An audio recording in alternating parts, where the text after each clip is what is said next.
Ini pertanyaannya sebetulnya buat saya juga, gimana cara supaya saya bisa merubah habitnya.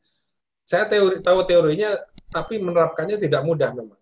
Karena kita harus apa ya Pak, mereward habit kita yang baru. Jadi memang harus ada reward. Kita mengganti habit dari A sama ke B. Kenapa sih kita? Karena kita kan ada self reward dengan habit itu. Contoh saya nih makan Pak Gus, ya kan? Kenapa saya suka makan? Ya karena rewarding, enak kan gitu kan Pak. Terus sekarang mesti mengurangi, kan gitu kan Pak. Contohnya mengimbangi lah, katakan dengan olahraga. Terus apa reward saya olahraga ini? Kan harus ada Pak, yang bisa menggantikan reward yang ini gitu ya, atau paling tidak sama lah Pak. Gitu. Makanya saya coba, ya walaupun ini mungkin buat orang lain nothing gitu ya, malah saya keluar duit gitu Pak. Saya ikut misalnya virtual run. Wah, tak ikut aja Pak. Kan virtual, dari rumah kan bisa Pak.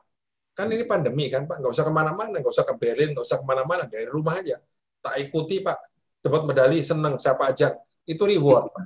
Saya berusaha merubah habit gitu loh. Maksud saya, olahraga itu kan tadi kan males saya kan. Saya tergolong kurang lah Pak ya.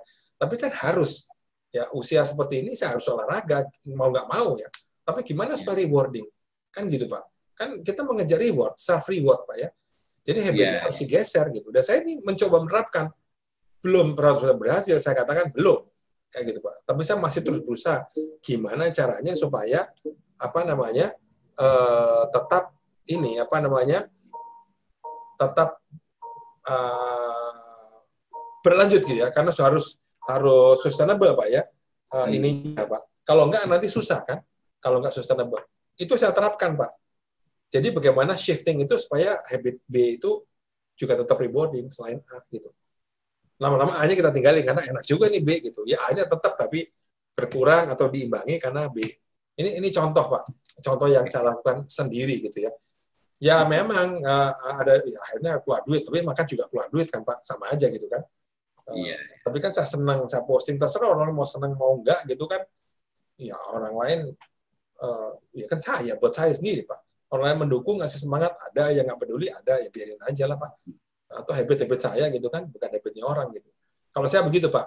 Nah lama-lama kita bergeser karena kita menemukan kenikmatan baru gitu kan Pak ya. Akhirnya bergeser. Walaupun kadang-kadang susah kan, olahraga ini kan susah.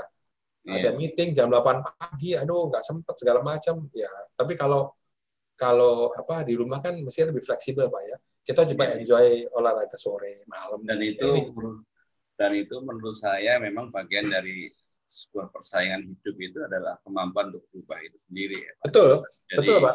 Kalau orang yang mampu berubah dalam situasi apapun itu menjadi pemenang, saya kira gitu. Betul. Dan kunci perubahan itu habit Pak. Kalau saya selalu mengatakan bukan belief tapi habit. Betul. Saya meyakini Pak, ternyata masih ada satu nih Pak, kayaknya ya, Pak. Ini. Jadi tentang leadership terkait dengan trust dari followers pada leader, bagaimana jika ada semacam emosi tidak percaya pada leader? Misalnya saat leader dianggap kurang memperjuangkan hak-hak follower. Apa strategi baik bagi yang sang leader sekaligus bagi follower kali ya? Ya memang itu sulit Pak ya. Pertanyaannya adalah kok bisa sampai emosi tidak percaya. Tapi memang tadi ya kita harus mulai open, terbuka. Siapa tahu mereka mesti tidak percaya karena dia efektif follower justru Pak. Kan gitu Pak. Dia mau kritis sama kita. Sebetulnya dia sayang sama kita gitu. Nggak mau ngasih tahu gitu. Kan begini-gini loh caranya. Cuman mungkin cara menyampaikannya mungkin kurang tepat. Siapa tahu diajak ngomong bisa. Ya kan, malah dia mau bantu kita. Contohnya kayak gitu. Memang kadang-kadang ada yang super efektif follower, jadi kebangetan gitu kritisnya Pak, sampai mengganggu lah katakan gitu. Ada orang seperti itu, memang kayak gitu.